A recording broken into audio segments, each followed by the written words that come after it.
எல்லாருக்கும் வணக்கம். நம்ப அடுத்தது நம்ம சப்ஸ்கிரைபர் கேட்ட டாபிக் தான் நம்ம இப்ப சூஸ் பண்ணியிருக்கோம். என்ன அப்படின்னு சொல்லிட்டு பார்த்தீங்கன்னா, டிபிஎம் டோட்டல் புரொடக்டிவ் மெயின்டனன்ஸ். இந்த டாபிக்ல நம்ம இந்த டோட்டல் புரொடக்டிவ் மெயின்டனன்ஸ் உடைய கான்செப்ட், அதனுடைய நோக்கம் என்ன? அதனுடைய அட்வான்டேஜஸ் என்ன? அடுத்தது ஓஇஇன்னா ஓவரால் எக்யூப்மென்ட் உடைய எஃபெக்ட்னஸ். ஓகேவா? எஃபிஷியன்சி ஆர் எஃபெக்ட்னஸ் அது என்ன அப்படின்னு சொல்லிட்டு ஒன் பை ஒன்னா இந்த டாபிக்ல நம்ம பார்த்துடலாம். வாங்க ஃப்ரெண்ட்ஸ், வீடியோக்குள்ள போகலாம். நீங்க இன்னும் நம்ம சேனலை சப்ஸ்கிரைப் பண்ணலன்னா சப்ஸ்கிரைப் பண்ணிக்கோங்க. ஓகேவா? நீங்க உங்க சப்போர்ட் எனக்கு ரொம்ப தேவை.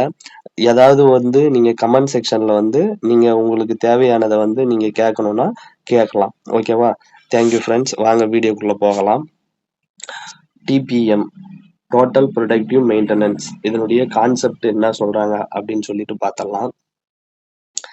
TPM aims to maximize overall equipment effectiveness, establish a complete system of productive maintenance for the machine's equipment's entire lifespan, is implemented by various departments: engineering, operations, maintenance, quality and administration. அதாவது இந்த dBm உடைய aim என்ன அப்படின்னா, அனைத்து கருவிகள், அனைத்து equipment உடைய எஃபிஷியன்சியை மேம்படுத்துவது. ஓகேவா? திறன்களை மேம்படுத்துவது. அதாவது பல்வேறு துறைகள்ல இருக்கக்கூடிய அந்த இயந்திரம், உபகரணம், ஓகேவா? இயந்திரம், உபகரணம் அதனுடைய முழு ஆயுட்காலத்திற்கும் உண்டான, ஓகேவா? அதனுடைய முழு ஆயுள் காலத்திற்கும் உண்டான ஒரு நிறைவான உற்பத்தி மற்றும் பராமரிப்பை செயல்படுத்துறது தான் இந்த டிபிஎம் உடைய கான்செப்ட். ஓகேவா? அதனுடைய நோக்கம். அடுத்தது TPM can be considered as the medical science of machines. அதாவது இந்த டிபிஎம் இயந்திரங்களினுடைய மெடிக்கல் சயின்ஸ், மருத்துவ அறிவியல் அப்படின்னு சொல்லி கருதப்படுது அப்படின்னு சொல்லி சொல்றாங்க. அடுத்தது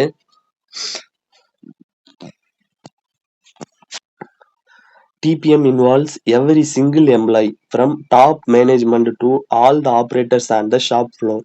TPM raises and implements protective maintenance based on autonomous small group activities. அதாவது இந்த டிபிஎம் ஆனது பணி செய்யக்கூடிய இடத்தில் இருக்கும் பணியாளர்லேருந்து டாப் அதிகாரி, ஓகேவா, உயர் அதிகாரி வரைக்கும் ஒவ்வொருவரும் இந்த டோட்டல் ப்ரொடக்டிவ் மெயின்டெனன்ஸ்ல சம்மந்தப்படுத்தப்படுதாங்க. ஓகேவா? சம்மந்தப்படுத்துறாங்க. அடுத்தது paste and productive maintenance paste and autonomous small group activities. அதாவது தன்னிச்சையாக இயங்கக்கூடிய அந்த சிறிய குழுக்களின் செயல்பாடுகளை அடிப்படையாக வைத்து தான், ஓகேவா, தன்னிச்சையாக இயங்கக்கூடிய சிறிய குழுக்களினுடைய செயல்பாடுகளை அடிப்படையாக வைத்து தான் அதனுடைய உற்பத்தி மற்றும் பராமரிப்பு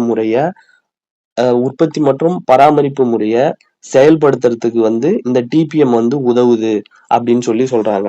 அடுத்தது TPM is a maintenance program which involves a newly defined concept for maintaining plans and equipments. அதாவது டிபிஎம் ஒரு மெயின்டெனன்ஸ் ப்ரோக்ராம், அதாவது ஒரு பராமரிப்பு செயல்முறை. ஓகேவா? இது இயந்திரம், தொழில் மற்றும் உபகரணங்களை பராமரிக்க புதியதாக வரையறுக்கப்பட்ட கருத்துக்களை இதுல அதிகமா சொல்றாங்க. ஓகேவா? இந்த டிபிஎம்ல. அடுத்தது the goal of TPM is to an extent increase production while at the same time increasing employee moral and job satisfaction.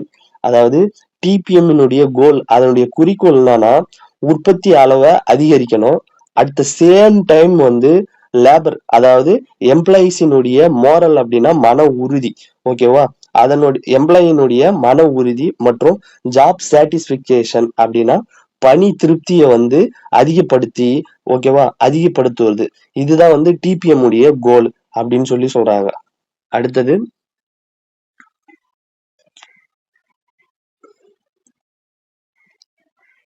அதாவது TPM brings maintenance into focus as a necessary and vitally important part of the business. It is no longer regarded as a non-profit activity. அதாவது dBm ஆனது பராமரிப்பை ஒருநிலைப்படுத்துது அப்படின்னு சொல்லி சொல்றாங்க. அதாவது total productive maintenance பராமரிப்பை, மெயின்டெனன்ஸை ஒருநிலைப்படுத்துது. அதே நேரம் வியாபாரத்திற்கு ஓகேவா, அதே நேரம் பிசினஸ் வியாபாரத்திற்கு தேவையான மற்றும் இன்றியமையாத ஒரு முக்கியமான பகுதியா வந்து டிபிஎம் வந்து இருக்குது அப்படின்னு சொல்றாங்க. அடுத்தது இந்த டிபிஎம் வந்து ஒரு நான் ப்ராஃபிட் ஆக்டிவிட்டி, அதாவது லாபம் இல்லாத செயல் அப்படின்னு சொல்றாங்க. அடுத்தது downtime for maintenance is scheduled as a part of the manufacturing day, in some cases as an integral part of the production process. அதாவது இந்த மெயின்டெனன்ஸ், அதாவது ஒரு உற்பத்தி நாளில் ஓகேவா, உற்பத்தி நாளில் பராமரிப்பு பணிக்கான உற்பத்தி இல்லாத நேரம் திட்டமிடப்படுகிறது அப்படின்னு சொல்றாங்க. அதாவது ஒரு ப்ரொடக்ஷன் நடைபெற ஒரு ப்ரொடக்ஷன் இன்னைக்கு ப்ரொடக்ஷன் நடைபெறுது அப்படின்னா இன்னைக்கே ஓகேவா, அந்த ப்ரொடக்ஷன் நடைபெற டைம்லயே வந்து அந்த பராமரிப்பு மெயின்டெனன்ஸ் தேவைக்காக உற்பத்தி ப்ரொடக்ஷன் இல்லாத டைமை வந்து திட்டமிடப்படுது அப்படின்னு சொல்றாங்க. அதே மாதிரி இது வந்து சில சமயத்துல sometimes some cases and integral part of the production process. ஓகேவா, சில சமயங்கள்ல இது உற்பத்தி செயல்முறையினுடைய ஒரு பார்ட் அப்படின்னு சொல்றாங்க. அடுத்தது the goal of TPM is to stop the emergency and unscheduled maintenance. அதாவது இந்த டிபிஎம்மினுடைய நோக்கம் என்னன்னா நெருக்கடி நிலை, திட்டமிடப்படாத பராமரிப்புகளை நிறுத்துவது. இதுதான் வந்து இதனுடைய கோல். ஓகேவா, நெருக்கடி நிலையை சமாளிக்கணும், அதே மாதிரி திட்டமிடாத பராமரிப்புகளை வந்து நிப்பாட்டணும் அப்படின்னு சொல்றாங்க. அடுத்தது form different teams to reduce defects and self maintenance.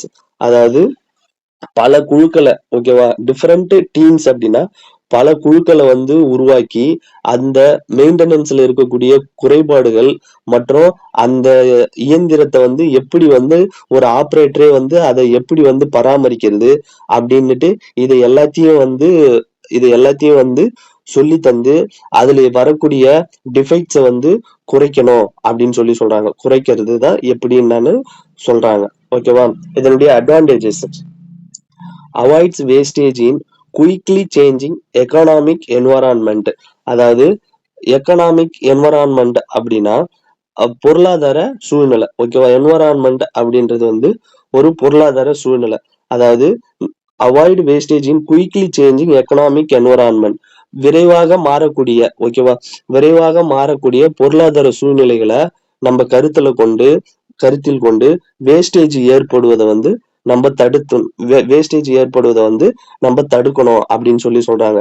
அடுத்த point: producers good without reducing product quality. அதாவது பொருளினுடைய தரம் குறையாமல் நல்ல முறையில பொருளை வந்து உற்பத்தி செய்யணும் அப்படின்னு சொல்றாங்க.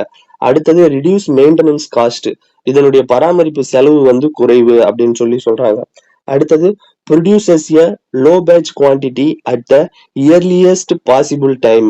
அதாவது குறைந்த எண்ணிக்கையுடைய பொருளை ஒரே செட்டா விரைவா சீக்கிரமான நேரத்துல வந்து உற்பத்தி செய்யறதுக்கு இந்த டோட்டல் ப்ரொடக்டிவ் மெயின்டெனன்ஸ் வந்து உதவுது அப்படின்னு சொல்றாங்க. அடுத்தது என்ஷூர் த நான் defective goods to the customers. அதாவது நம்ம கஸ்டமருக்கு வந்து குறைபாடு இல்லாத நல்ல பொருட்கள் வந்து கரெக்டா போய் அவங்கள சென்றடையுதா அப்படின்னுட்டு நம்ம உறுதிப்படுத்தணும் அப்படின்னு சொல்றாங்க.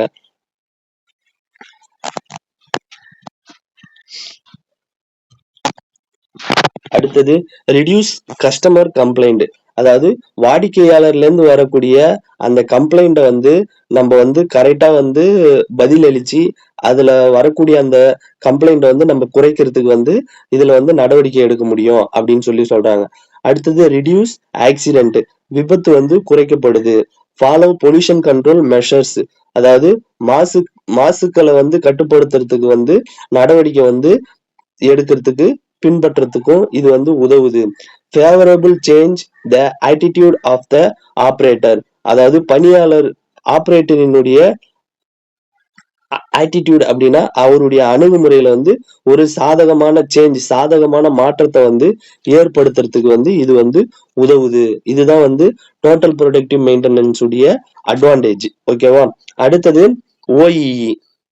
அதாவது ஓவரால் எக்யூப்மெண்ட் எஃபெக்டிவ்னஸ். ஓகேவா? ஓவரால் எக்யூப்மெண்ட் எஃபெக்டிவ்னஸ் என்ன சொல்றாங்க அப்படின்னு பார்ப்போம்.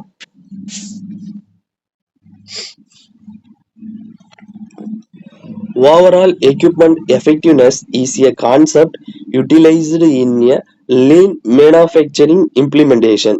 OEE is described as one such performance measurement tool that measures different types of production losses and indicate areas of process development. The OEE concept normally measures the effectiveness of a machine center or process line but can be utilized in non-manufacturing operation also. அதாவது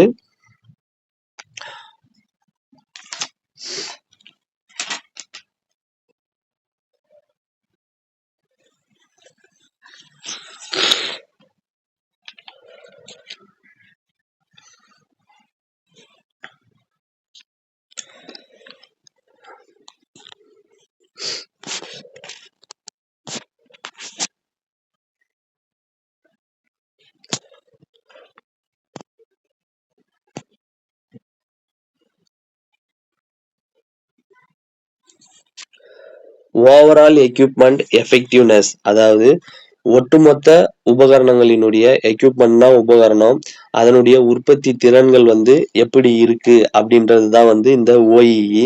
ஓகேவா? Overall equipment effectiveness is a concept utilised in a lean manufacturing implementation. அதாவது இந்த OEE என்பது அந்த உற்பத்தி சார்ந்த நடைமுறைகளை பயன்படுத்தி அதனுடைய செயல்திறனை வந்து எப்படி இருக்குது அப்படின்னு சொல்லிட்டு ஒரு அளக்கக்கூடிய ஒரு உபகரணம் மாரின்னு வச்சுக்கோங்க இந்த OEE. OEE டிஸ்கிரைப்ஸ்டு as one such performance measurement tool, அதாவது அளக்கக்கூடிய உபகரணம் that measures different types of production losses and indicate areas of a process development.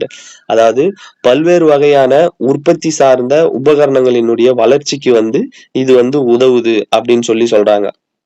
அடுத்தது the OEE concept normally measures the effectiveness of a machine center or process line but can be utilized is non-manufacturing operations also.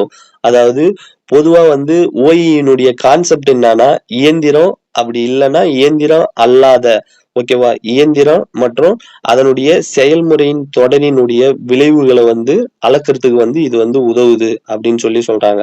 அதே மாரி இது வந்து உற்பத்தி production அல்லாத வேலைகளுக்கும் வந்து இது வந்து பயன்படும். அதான் நான் மேனுஃபேக்சரிங்னா ப்ரொடக்ஷன் அல்லாத அப்படின்றது வந்து அர்த்தம். அடுத்தது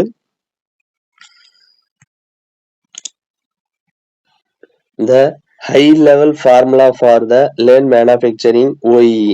அதாவது அந்த ஓஇஇ உடைய வந்து ஃபார்முலா வந்து என்ன சொல்றாங்கன்னா availability into productivity into quality. இதுதான் வந்து ஓஇஇ உடைய ஃபார்முலா. அதாவது ஓவரால் எக்யூப்மெண்ட் எஃபெக்டிவ்னஸ் உடைய formula availability into productivity into quality. அதாவது அவைலபிலிட்டியில என்ன சொல்றாங்க அப்படின்ட்டு பார்த்துருவோம்.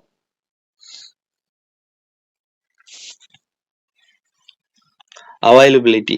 The availability is part of the above equation measures the percentage of time of the machine அப்படின்னா equipment of operation was running compared to the available time. அதாவது இந்த availability அப்படின்றது வந்து மேல இருக்கக்கூடிய அந்த ஒரு ஃபார்முலாவினுடைய ஒரு ஒரு பாட்டு அப்படின்றாங்க. அதாவது இயந்திரம் அப்படி இல்லைன்னா உபகரணம், ஓகேவா, இது இயங்கக்கூடிய நேரத்திற்கும் கிடைக்கப்பெற்ற நேரத்திற்கும், ஓகேவா, running compared to available time, கிடைக்கப்பெற்ற நேரத்திற்கும் இருக்கக்கூடிய நேரத்தை வந்து ஒப்பிட்டு பார்ப்பது, நேரத்தை வந்து ஒப்பிட்டு பார்ப்பது தான் வந்து அவைலபிலிட்டி அப்படின்றாங்க. அதாவது for example, if the machine was available to run 20 hours but was only run 50, then the availability is 75%. 50 by 20. The 5 hours when the machine did not run would be setup time, breakdown or other downtime. The 4 hours the company did not plan to run the machines rarely used in the calculation. அதாவது ஒரு எக்ஸாம்பிளுக்கு சொல்றாங்க, 20 மணி நேரம் இயங்கக்கூடிய அந்த இயந்திரம் 15 மணி நேரம் தான் இயங்குது அப்படின்னா அப்ப வந்து அது 15 by 20 ஒரு 75% வந்து கிடைச்சிருக்கு. ஓகேவா? ஒரு 75% வந்து அவைலபிலிட்டி வந்து கிடைச்சிருக்கு. ஓகேவா? அந்த இயந்திரம் இயங்காத அந்த 5 மணி நேரம் வந்து ஓகேவா? இயந்திரம் இயங்காத 5 மணி நேரம் தான் வந்து இயங்காத நேரமா வச்சு, இயங்காத நேரமா வந்து வச்சிருக்கிறாங்க. அப்ப தொழிற்சாலையில அந்த திட்டமிடப்படாத அந்த 5 மணி நேரம் தான் வந்து புரொடக்ஷன் புரொடக்ஷன் டேலே ஓகேவா? புரொடக்ஷன் டேலே மெயின்டனன்ஸுக்கு உண்டான திட்டமிடப்படாத நேரமா வந்து எடுத்துக்கொள்றாங்க. ஓகேவா? திட்டமிடப்படாத நேரமா வந்து எடுத்துக்கிறாங்க. அதுதான் வந்து அவைலபிலிட்டி.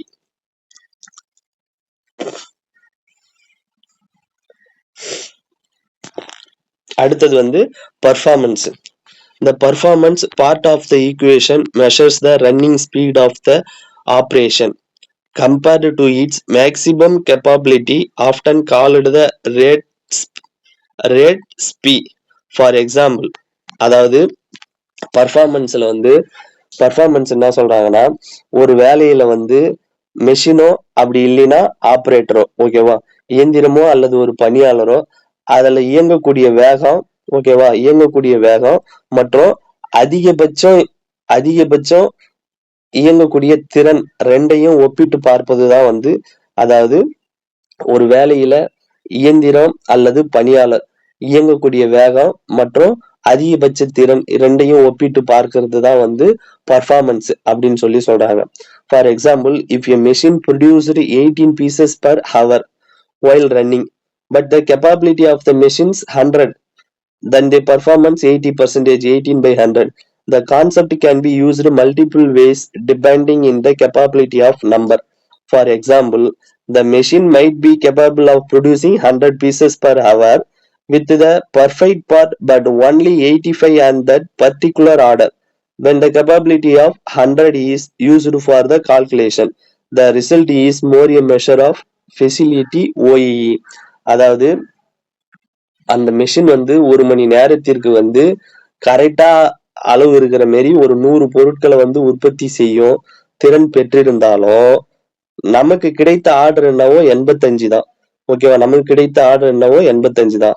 அப்ப இயந்திரத்தின் திறனை கணக்கிடும் போது 100ன்னு நம்ம எடுத்துக்கிட்டோம் அப்படின்னா அதனுடைய காரணம் வந்து அதிக வசதி. ஓகேவா? அதிக வசதின்னு நம்ம வந்து சொல்லிடலாம். ஓகேவா? அதிக வசதி அப்படின்னு சொல்லிட்டு நம்ம சொல்லிடலாம் அப்படின்னு சொல்லி சொல்றாங்க. அதாவது ஒரு மணி நேரத்திற்கு 100 பொருட்களை உற்பத்தி செய்யும் இயந்திரம் 80 பொருட்களை மட்டுமே உற்பத்தி செய்யுதுன்னா அதனுடைய திறன் வந்து 80%. இந்த கான்செப்டை வந்து பல வழிகளில் வந்து நம்ம பயன்படுத்தலாம். என்ன அப்படின்னா, ஒரு மணி நேரத்திற்கு சரியான அளவுடைய பொருட்களை 100 பொருட்களை வந்து ஒரு மிஷின் உற்பத்தி செய்யுது. ஆனா நமக்கு கிடைச்சிருக்கிற ஆர்டர் வந்து 85 பொருள் மட்டும்தான். அப்ப இயந்திரத்தின் திறனை வந்து நம்ம கணக்கிடும் போது நம்ம வந்து 100ன்னு தான் வந்து நம்ம எடுத்துக்கணும். அப்ப 100ன்னு எடுத்துக்கிட்டா அதனுடைய வசதி வந்து இயந்திரத்தின் அதிக வசதி இருக்குது அப்படின்ட்டு நம்ம அளவிடலாம் அப்படின்னு சொல்லி சொல்றாங்க. அடுத்தது quality. The third portion of the equation measures the number of good parts produced compared to the total number of parts made. For example, if 100 parts are made and 95 of them are good, the quality is 95%, 19 by 100. அதாவது என்ன சொல்றாங்க அப்படின்னா, குவாலிட்டியில இதுதான் வந்து மேல இருக்கக்கூடிய ஈக்குவேஷன்ல வந்து 3வது பார்ட் என்னன்னா குவாலிட்டி. ஓகேவா? ஃபர்ஸ்ட் வந்து அவைலபிலிட்டி, 2வது பர்ஃபார்மன்ஸ், 3வதா பார்க்கக்கூடியது வந்து குவாலிட்டி. ஓகேவா? அதாவது பொருட்களினுடைய எண்ணிக்கை மற்றும் அதன் உற்பத்தி செய்யப்பட்ட நல்ல பொருட்களின் எண்ணிக்கை 2யும் ஒப்பிட்டு பார்க்கிறது தான் வந்து குவாலிட்டி. ஓகேவா? அதாவது உற்பத்தி செய்யப்பட்ட பொருள்ல வந்து 95 பொருள் மட்டுமே நல்ல பொருள்னா அதனுடைய குவாலிட்டி வந்து 95% அப்படின்னு சொல்லி சொல்றாங்க. இப்போ ஓவரால் எக்யூப்மெண்ட்டினுடைய எஃபெக்டிவ்னஸ் என்ன அப்படின்னா, நம்ம ஃபர்ஸ்ட் பார்த்தோம்ல அவைலபிலிட்டியில வந்து 75% வருது. ஓகேவா? அடுத்தது அதனுடைய பெர்ஃபார்மன்ஸ்ல 80%, அதனுடைய இதுல வந்து குவாலிட்டியில வந்து 95%. அப்ப ஓவரால் எக்யூப்மெண்ட் எஃபெக்டிவ்னஸ் உடைய இது டோட்டல் என்ன அப்படின்னு சொல்லிட்டு பாத்தீங்கன்னா 57% வந்து வருது அப்படின்னு சொல்லி சொல்றாங்க. இதுதான் வந்து ஓஇ உடைய அந்த formula.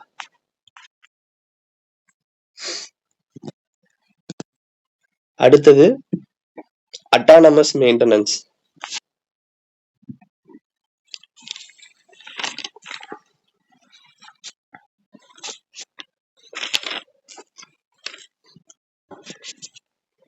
Autonomous maintenance, but autonomous maintenance put simply is the restore, ஓகேவா, restart and prevention, restoration and prevention.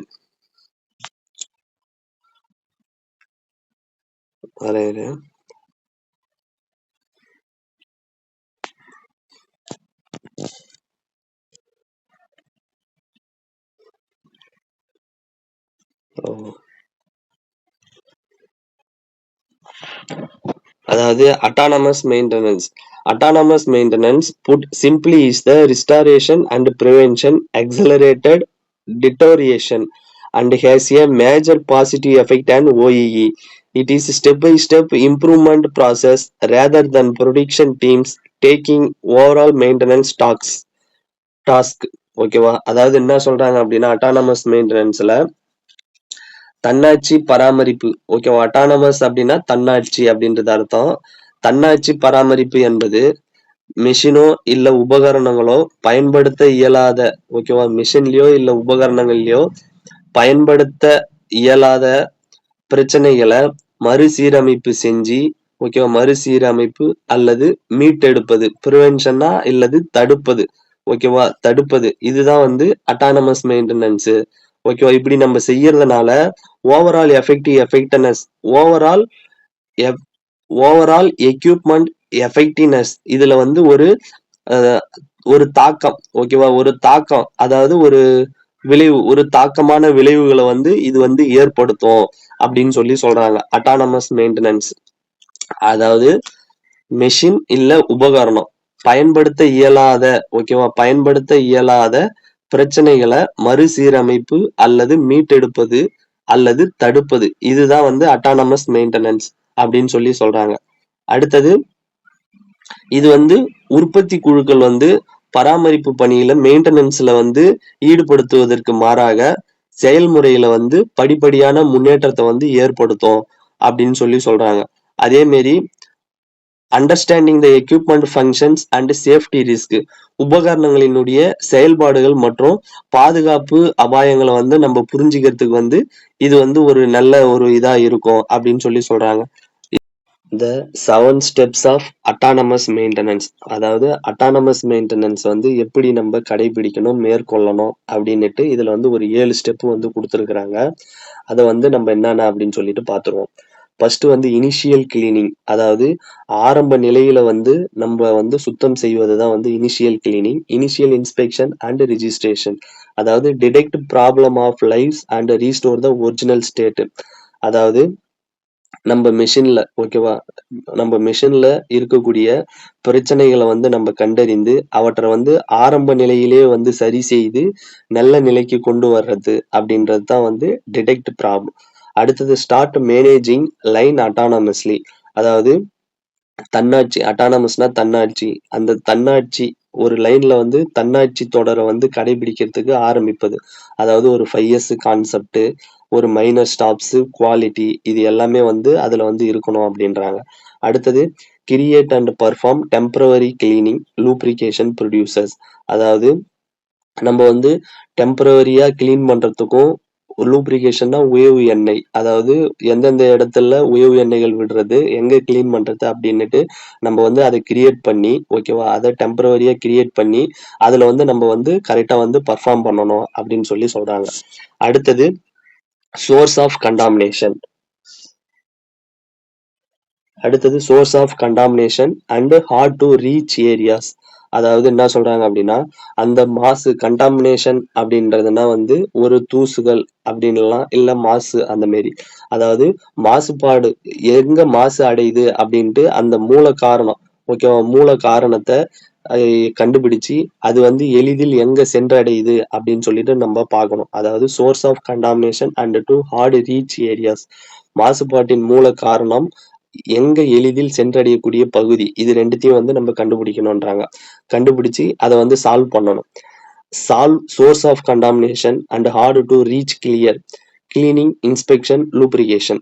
அதாவது என்ன சொல்றாங்கன்னா, மாசு அடைவதற்கான அந்த மூல காரணத்த கண்டறிந்து, அவற்ற வந்து நம்ம தீர்ப்பதற்கு நடவடிக்கை எடுக்கணும்.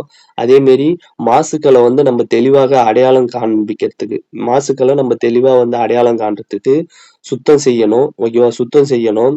அதே மாரி லூப்ரிகேஷன்னா உயவு. அந்த உயவுக்கான அ இன்ஸ்பெக்ஷன் ஆய்வுகள வந்து நம்ம வந்து மேற்கொள்ளணும் அப்படின்னு சொல்றாங்க. அடுத்தது standard of cleaning and lubrication. சுத்தம் மற்றும் உயவுகளினுடைய தரநிலைய வந்து நம்ம வந்து ஸ்டாண்டர்டைசேஷன் பண்ணணும் அப்படின்றாங்க. அதாவது develop tentative standards for cleaning, lubrication and inspection. அதாவது சுத்தம் செய்வது, உயவு ஆய்வுக்கான தற்காலிக தரநிலைகளை வந்து உருவாக்குவது. இதுதான் வந்து standard of cleaning and lubrication அப்படின்றாங்க. அடுத்தது அடுத்தது ஜெனரல் இன்ஸ்பெக்ஷன். ஜெனரல் இன்ஸ்பெக்ஷன்னா பொது ஆய்வு. Provide training and their equipments, products and materials, inspection skills and other skills. அதாவது என்ன சொல்றாங்க அப்படின்னா, உபகரணம், ஓகேவா? உபகரணம், உற்பத்தி செய்யப்பட்ட பொருட்களு, அடுத்தது மெட்டீரியல் அதனுடைய மூலப்பொருட்களு, மற்றும் ஆய்வுக்கான திறன்கள் ஆய்வுக்கான திறன்கள். இது எல்லாத்தையும் வந்து நம்ம மேற்கொள்றதுக்கு வந்து ஒரு பயிற்சி அளிக்கணும் அப்படின்னு சொல்றாங்க. அடுத்தது அட்டானமஸ் இன்ஸ்பெக்ஷன். அதாவது தன்னாட்சி ஆய்வு. Develop a routine maintenance standard by operations. அதாவது அதனுடைய இயக்கங்கள், ஆப்ரேஷன்னா அது எப்படி செயல்படுது, அதனுடைய செயல்பாடுகளை பொறுத்து, ஓகேவா? அதன் செயல்பாடுகளை பொறுத்து வழக்கமான பராமரிப்பு தரநிலைகளை வந்து உருவாக்கணும் அப்படின்னு சொல்றாங்க. அடுத்தது ஸ்டாண்டர்டைஸ் அட்டானமஸ் மெயின்டெனன்ஸ் ஆப்ரேஷன். அதாவது அந்த தன்னாட்சி பராமரிப்பு இயக்கத்தை வந்து ஒரு தரநிலைக்கு கொண்டு வரணும் அப்படின்றாங்க. என்னன்னா, standardize routine operation related to work place management such as quality inspection if products life cycle of jigs tools setup operation and safety. அதாவது வேலையிட மேலாண்மையை சார்ந்து, ஓகேவா? வேலை செய்யக்கூடிய இடத்துல வேலைகளுக்கான பொருட்களின் தர ஆய்வு, ஜிக்கினுடைய ஆயுட்காலம், லைஃப் சைக்கிள்ஸ் அப்படின்னா ஜிக்கினுடைய ஆயுட்காலம், அந்த கருவிகளினுடைய அமைப்பு, அதனுடைய இயக்கங்கள் எப்படி இருக்கு, மற்றும் அதனுடைய பாதுகாப்பு, இது எல்லாத்தையும் வந்து ஸ்டாண்டர்டைசேஷன் தரநிலைக்கு கொண்டு வர்றது அப்படின்னு சொல்றாங்க. அடுத்தது அட்டானமஸ் மேனேஜ்மெண்ட், தன்னாட்சி மேலாண்மை. ஓகேவா? இது என்னன்னா அட்டானமஸ் டீம் ஒர்க்கிங். அதாவது தன்னாட்சி குழுக்களை எப்படி வந்து நம்ம வேலை செய்யணும் அப்படின்ட்டு ஒரு முறையை வந்து உருவாக்குறது தான் வந்து அட்டானமஸ் டீம் ஒர்க்கிங். இதுதான் வந்து இப்போ வந்து நம்ம பார்த்தது வந்து இந்த டாபிக்ல வந்து நம்ம என்னென்ன பார்த்துருக்கோம்னா, டிபிஎம், டோட்டல் ப்ரொடக்டிவ் மெயின்டெனன்ஸ். அடுத்தது அதனுடைய ஓஇ, ஓகேவா? Overall equipment effectiveness. அடுத்தது அட்டானமஸ், அதனுடைய 7 ஸ்டெப்ஸ். இதுதான் வந்து நம்ம இந்த டாபிக்ல பார்த்தோம். அடுத்த டாபிக்ல வந்து நம்ம என்ன பார்க்குறோன்ட்டு அடுத்தது சொல்றேன். ஓகேவா? இதுக்கு இடையில வந்து நான் மல்டிபிள் சாய்ஸ் கொஸ்டின்ஸ் வந்து நான் அப்லோட் பண்றேன். ஓகேவா? Thank you friends.